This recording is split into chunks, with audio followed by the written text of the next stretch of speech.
Pourquoi est-ce que j'utilise l'expression humaniste athée? Non pas du tout parce que je supposerais que les croyants ne sont pas humanistes. Par exemple, Victor Hugo, c'est un croyant humaniste. Il n'a cessé de se battre pour l'humanité et il tirait de sa religion l'idée qu'il faut défendre l'humanité. D'ailleurs, à la limite, si on se situe du point de vue de la religion, l'homme étant créature de Dieu pour un croyant, il faut respecter la créature de Dieu. Le respect de Dieu impliquerait, pour un croyant, le respect de l'homme. Quelle que soit ma conviction personnelle, que je sois croyant ou athée, je désire une société qui traite strictement à égalité les croyants et les athées. Mais comme définir les athées uniquement comme incroyants, athéos, privation de Dieu, c'est finalement les définir négativement. Mais s'il y a parmi vous des humanistes athées qui ne croient pas en Dieu, mais qui croient dans l'humanité, dans la solidarité, etc., ils n'accepteront pas, et à juste titre, d'être définis uniquement par la privation de la croyance. C'est la raison pour laquelle j'ajoute toujours le terme humaniste pour expliquer que les athées peuvent avoir une conviction positive. Je ne sais pas si ma réponse est satisfaisante, mais je vous remercie d'avoir posé ces deux questions. La question du sens de humaniste athée et la question du mode d'intégration républicain qui n'est pas une assimilation, c'est-à-dire une réduction à l'identique, mais qui en même temps exige que la manifestation des différences reste compatible avec le cadre laïque.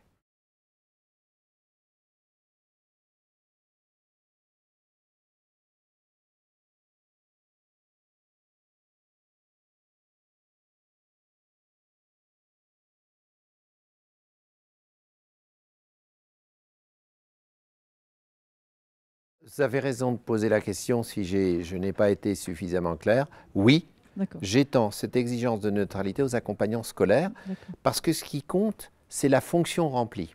Oui. C'est pas du tout leur statut. C'est pour ça que je ne suis pas du tout d'accord avec Jean-Louis Bianco, le président de l'Observatoire de la laïcité, quand il dit que ça ne doit pas s'étendre. Et je ne suis pas du tout d'accord avec Najat Vallaud-Belkacem, quand elle dit que les mamans, elle dit les mamans. Ce qui est significatif d'une vision compassionnelle qui ne devrait pas avoir cours, parce que la maman n'est maman que pour son fils ou sa fille. Mais pour les autres enfants encadrés, elle n'est pas maman. Elle est accompagnante scolaire. Et donc, elle n'est maman que pour une personne dans le groupe, son fils ou sa fille. Mais pour les autres, elle est accompagnante scolaire. Et si, par exemple, un jeune enfant est athée et qu'il est encadré par une personne qui porte un signe religieux, et pas forcément le voile, parce qu'il ne s'agit pas seulement de l'islam. Imaginons un jeune père juif qui vient en portant une kippa et qui dit « j'encadrerai le voyage scolaire avec une kippa ». Désolé, il n'y a que son fils ou sa fille qui va comprendre. Mais pour tous les autres, ce n'est pas un papa. C'est un accompagnant scolaire. Or, un athée ne comprendrait pas qu'un accompagnant scolaire exhibe un signe religieux. De la même façon, et je prends cet exemple dans un article que j'ai publié sur Mediapart, de la même façon qu'une croyante ou un croyant ne comprendrait pas qu'un accompagnant athée vienne avec un t-shirt sur lequel il aurait écrit « Je ne crois pas en Dieu » ou « Dieu n'existe pas ». Pourtant, il a le même droit que le croyant de manifester son option spirituelle.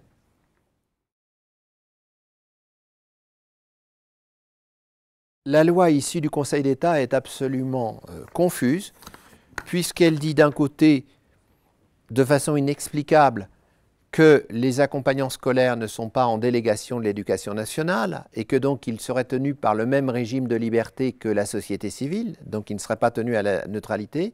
Mais elle ajoute que dans certaines circonstances, les chefs d'établissement peuvent effectivement exiger la neutralité. Alors elle dit une chose et son contraire. Ça arrive.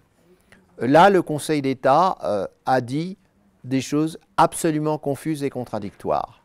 Mais attendez, les réalités du terrain ne sont pas inamovibles. Le rôle des enseignants, c'est de mettre en avant les valeurs de la République. Vous savez ce qu'on appelle pragmatisme aujourd'hui ? La trahison. Quand les gens trahissent les principes, ils disent « ah, il faut être pragmatique ». Ils vous disent « ah, moi j'admets la laïcité comme principe, mais dans la pratique, j'y renonce, parce que je suis pragmatique, je m'agenouille ». Est-ce que vous croyez que Robert Badinter aurait aboli la peine de mort s'il avait dit « soyons pragmatiques, la majorité des Français est favorable à la peine de mort ». Il a refusé le pragmatisme. Il a dit « il y a un principe, c'est que la justice n'est pas la vengeance et qu'on ne doit pas tuer quelqu'un sous prétexte qu'il a tué. Parce que ça, c'est la vengeance et ce n'est pas la justice ».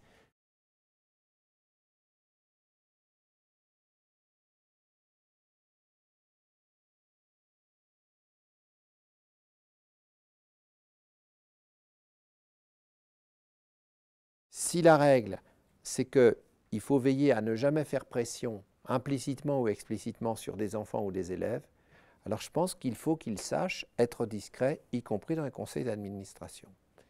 Mais si une réunion de parents a lieu sans élèves, je pense que ce n'est pas tout à fait la même règle. Mon souci, c'est toujours ne pas exhiber un signe qui peut faire violence à quelqu'un.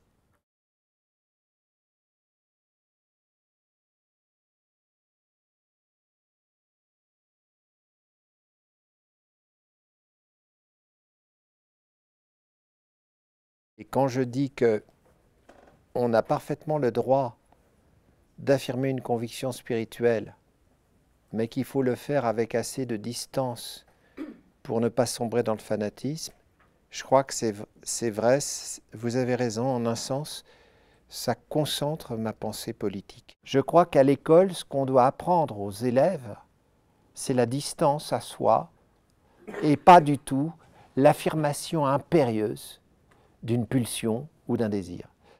Mais cela n'implique pas le spontanéisme absolu, ça n'implique pas qu'on appelle liberté la satisfaction sans mesure de ses désirs, puisqu'on appelle liberté l'art de la retenue qui permet d'assouvir le désir chaque fois que c'est possible dans le respect d'autrui.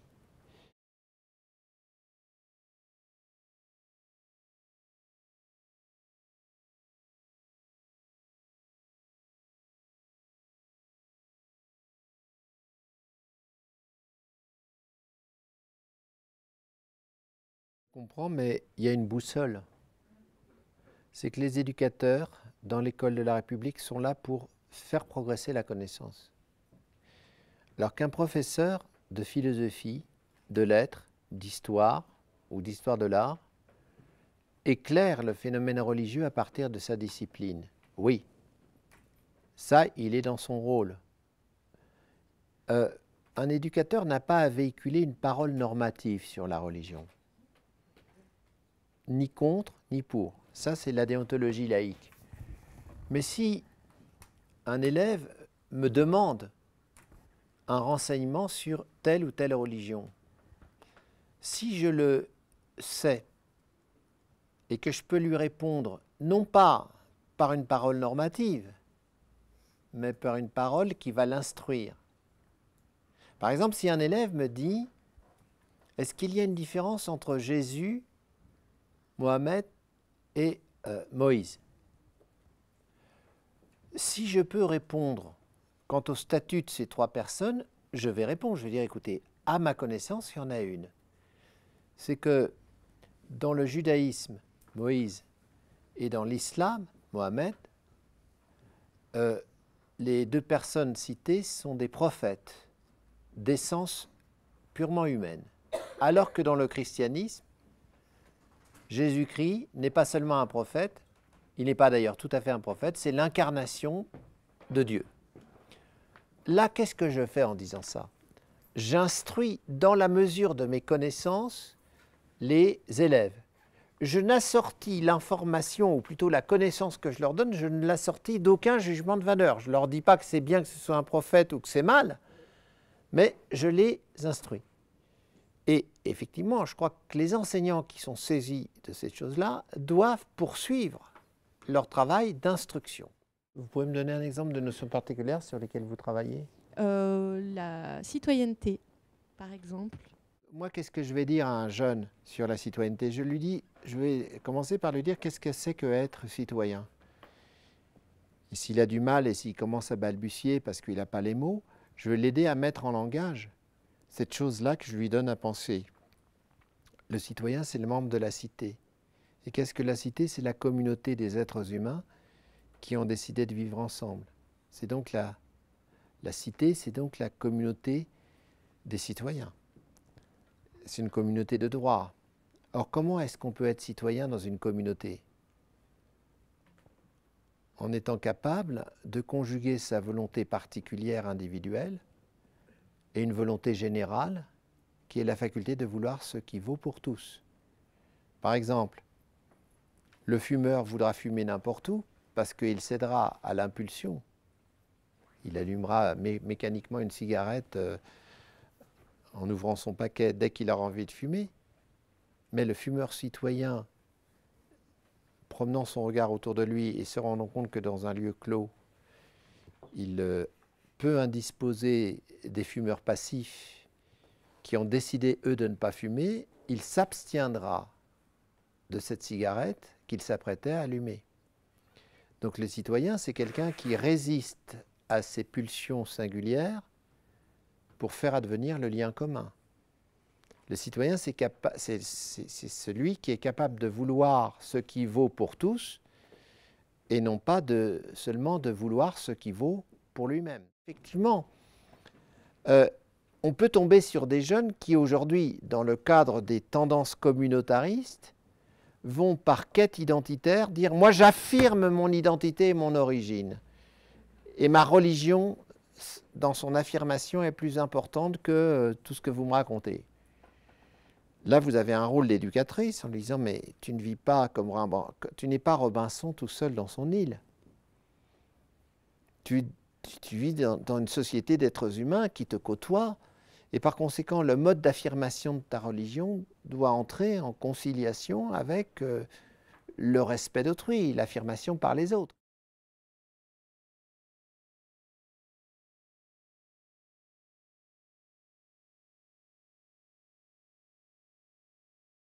Moi, ma position est très... Là, ça n'a rien à voir avec la position sur la circoncision. C'est une position très raide et très radicale.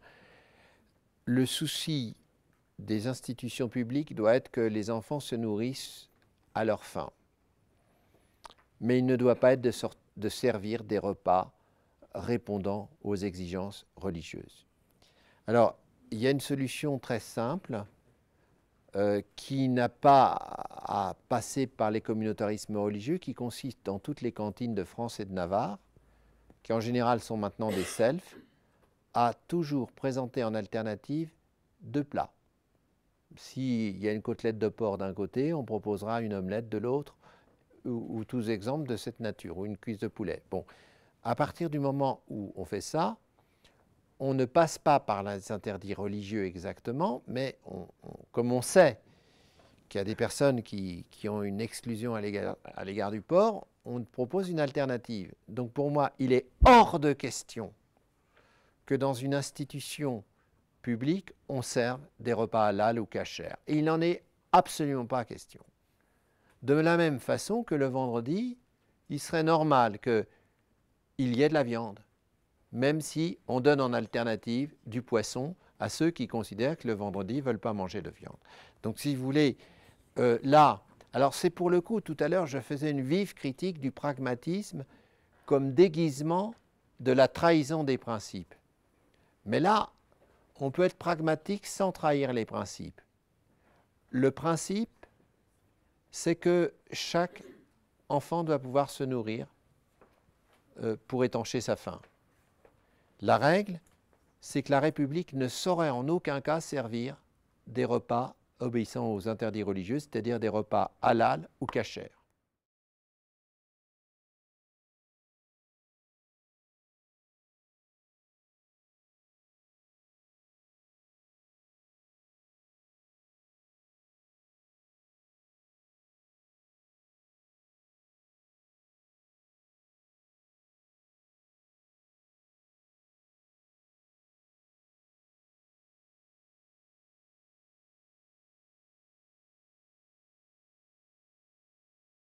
Je comprends que votre position professionnelle et morale soit très difficile. Parce que, effectivement, d'un côté, vous pouvez dire il vaudrait mieux que vous y alliez tête nue, ça augmenterait votre chance d'avoir un entretien d'embauche jusqu'au bout. Mais en disant cela, vous semblez consacrer le fait que l'employeur puisse faire de la discrimination à cause même du signe. Donc, je comprends que vous répugniez à le faire. Donc, vous pouvez dire, allez-y avec votre voile, parce qu'après tout, c'est votre liberté. Mais en même temps, vous exposez cette femme à se voir de ce fait-là retoquée. Donc, dans les deux cas, les deux solutions vous paraissent mauvaises. Alors, moi, je crois, à la limite, là, qu'il y a peut-être une troisième possibilité. Au lieu de dire « vas-y voilé » ou « vas-y tête nue », puisque les deux choses sont difficiles à tenir toutes les deux pour des raisons différentes. Dans un cas, vous semblez consacrer la discrimination en disant « vas-y tête nue ». Dans un autre cas, vous exposez la femme à être victime justement de cette discrimination parce qu'elle n'aura pas su que dans certaines circonstances, il vaut peut-être mieux faire profil bas sur la religion, ce qui ne veut pas dire trahir, mais ce qui veut dire, voilà, prendre en compte les conditions dans lesquelles on vit. Alors, je comprends pourquoi vous me posez la question, puisqu'on est devant une cruelle alternative. Aucune des deux branches de l'alternative n'est pleinement satisfaisante. Et je comprends que vous balanciez, que vous soyez en quête d'une réponse correcte. C'est très difficile, j'en mesure toute la difficulté. Ce n'est pas pour rien que vous posez la question. Moi, je ne sais pas, hein, mais pardonnez-moi, je pense à froid, à chaud là, pas à froid. À chaud, ce que je serais tenté de dire, c'est, comme vous avez affaire à une adulte, de lui expliquer tout cela et de lui dire, c'est pas moi qui vais prendre la décision, c'est toi. Mais maintenant, sache quelles sont les données du problème. Les données du problème, c'est que nous vivons dans un pays où il y a encore des traces de racisme, de xénophobie et de préjugés. Ces données font qu'effectivement, il peut être risqué d'y aller voilé. Mais par ailleurs, sache aussi qu'il y a des militants de l'antiracisme qui estiment qu'il est illégitime de combattre le voile ou un signe religieux quand ce voile ne porte pas préjudice à la fonction remplie. Donc effectivement, de ce point de vue-là, on pourrait te dire « vas-y voilé, après tout, c'est ta liberté ». Mais en même temps, comme la réalité est complexe, si tu es dans la précarité, si tu es en quête d'un emploi, peut-être as-tu intérêt à ce que l'entretien aille jusqu'au bout. Et si tu soupçonnes que l'employeur risque de faire fonctionner ce que Yamina Benguigui appelait le plafond de verre, c'est-à-dire stopper l'embauche de quelqu'un parce qu'elle s'appelle Fatima ou parce qu'il s'appelle Mohamed, effectivement, peut-être vaudrait-il mieux que tu prennes de la distance à l'égard de ta conviction religieuse et que tu estimes normal de considérer que dans certaines circonstances, il vaut mieux, soit par principe, soit par prudence, ne pas l'afficher. C'est ça qu'il faut tenir comme discours. Mais il faut exclure tout paternalisme consistant à dire « je tranche à ta place ». Après tout, chaque être est libre et la liberté, c'est toujours un risque calculé. On n'agit jamais à coup sûr. Je vous souhaite le meilleur de la vie et continuez le beau travail que vous faites dans le cadre de préoccupations sociales qui sont à votre honneur. Merci de votre accueil.